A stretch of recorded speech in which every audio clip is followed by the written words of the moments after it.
After a successful stint in the ASEAN summits and related summits, the chief executive is now well into his preparations for the upcoming APEC summit.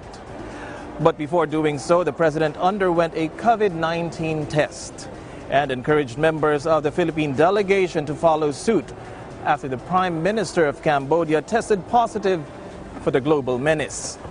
Alan Francisco has the full report.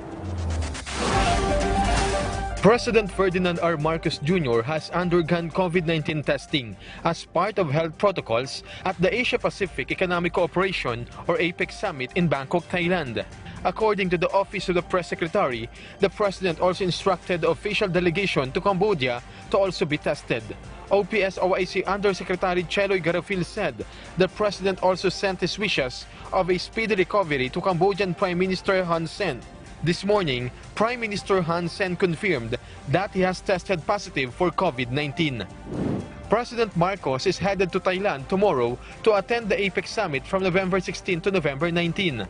According to the Department of Foreign Affairs, the president will focus on food and energy security and climate change mitigation in the summit.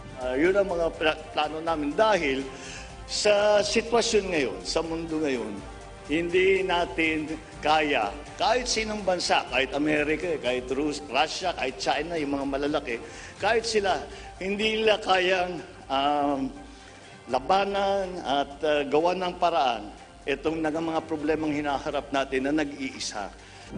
Romeo Lumagi Jr. has been appointed as the new commissioner of the Bureau of Internal Revenue or BIR. Lumagi, a tax lawyer, was sworn in today. He first served as a deputy commissioner in the BIR. In related developments, longtime Assistant Health Secretary Eric Tayag has been promoted to the position of Undersecretary in the Department of Health. His oath-taking to his new post has yet to be scheduled. The administration of President Ferdinand R. Marcos Jr. is confident the poverty rate will be reduced to 9% by 2028. Socio-Economic Planning Secretary Sentro Balita is also confident in achieving this objective amidst global pressures such as stubborn and surging inflation. He says it can be achieved through creation of jobs, development of the social protection system, and others. Reducing the incidence of poverty is part of the Philippine Development Plan 2023 to 2028 of the Marcos administration, which has set an 8-point government program. The Marcos administration is scheduled to present the Philippine Development Plan 2023 to 2028 next month. According to Socio-Economic Planning Secretary Balisacan, this has been discussed with the President, such as the plan to include strategies to develop domestic markets for foreign and local investors, which was discussed by the President at the recent ASEAN summits in Cambodia. The Secretary added, this is the first time the PDP will be presented early in the first year in office of the President.